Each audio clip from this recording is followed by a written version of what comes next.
यह कहानी शुरू होती है 27 जून 2025 की उस काली रात से, जब शेफाली जरीवाला ने इस दुनिया को अलविदा कह दिया।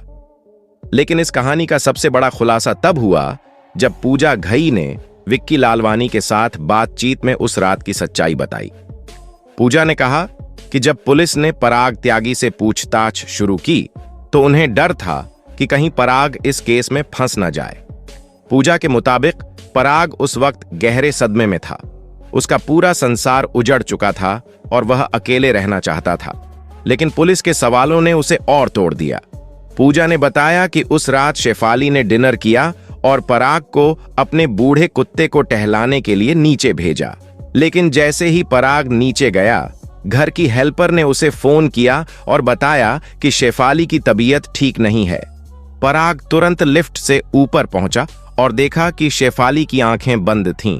उनका शरीर भारी हो चुका था, लेकिन उनकी पल्स अभी भी चल रही थीं।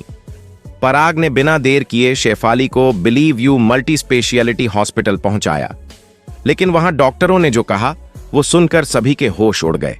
शेफाली को मृत घोषित कर दिया गया। पूजा ने साफ कहा कि आजकल अचानक होने वाली मौतों के बाद अक्सर कोई करीबी ही गुनहगार निकलता है, लेकिन शेफाली और पराग के मामले में ऐसा नहीं था। दोनों के बीच गहरा प्यार था। पूजा ने कहा कि पराग पर सवाल उठाना गलत है, खासकर जब वह इतने कमजोर हाल में है।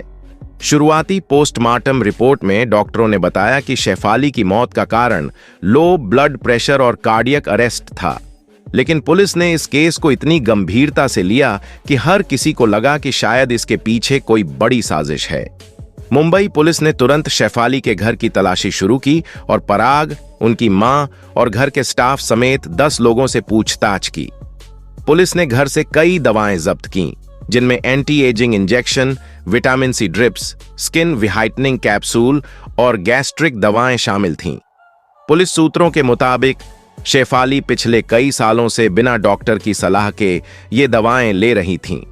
27 जून को उन्होंने खाली पेट विटामिन सी IV ड्रिप ली थी। पूजा ने भी इस बात की पुष्टि की, लेकिन उनका कहना था कि ये ड्रिप्स आमतौर पर सुरक्षित होती हैं और दुबई में लोग इन्हें खूब लेते हैं। लेकिन सवाल यह है कि अगर ये ड्रिप्स इतनी सुरक्षित थीं, तो शेफाली की हालत इतनी खराब कैसे हो गई? पुलिस ने उस शख्स से भी पूछताछ की जिसने शेफाली को ड्रिप दी थी। अब पुलिस फाइनल पोस्टमार्टम और टॉक्सिकोलॉजी रिपोर्ट का इंतजार कर रही है, ताकि यह पता चल सके कि क्या इन दवाओं का कोई साइड इफेक्ट शेफाली की मौत का कारण बना। राहत की बात यह थी कि शुरुआती ऑटोप्सी में कोई फाउल प्ले नहीं मिला और पराग को क्लीन चिट मिल गई। 27 जून को शेफाली के घर पर सत्यनारायण पूजा का आयोजन था। पूजा घई के मुताबिक घर को खूबसूरती से सजाया गया था और माहौल शांत और पवित्र था। शेफाली ने पूरे दिन व्रत रखा था और दोपहर में विटामिन सी ड्रिप ली थी, जो वह नियमित रूप से लेती थीं। लेकिन यहीं से कहानी में ट्विस्ट आता है। व्रत की वजह से शेफाली का पेट खाली था और ड्रिप लेने के बाद उनकी तबीयत बिगड़ने लगी।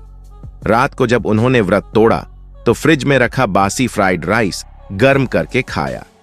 उनकी नौकरानी ने खुलासा किया कि शेफाली ने यह खाना खाया और इसके कुछ देर बाद ही वह बेहोश होकर गिर पड़ी। विशेषज्ञों का कहना है कि बासी खाने में बैक्टीरिया पनप सकते हैं, जो फूड पॉइजनिंग का कारण बनते हैं। अगर कोई पहले से कमजोर है या उसका ब्लड प्रेशर लो है, तो यह स्थिति और खतरनाक हो सकती है।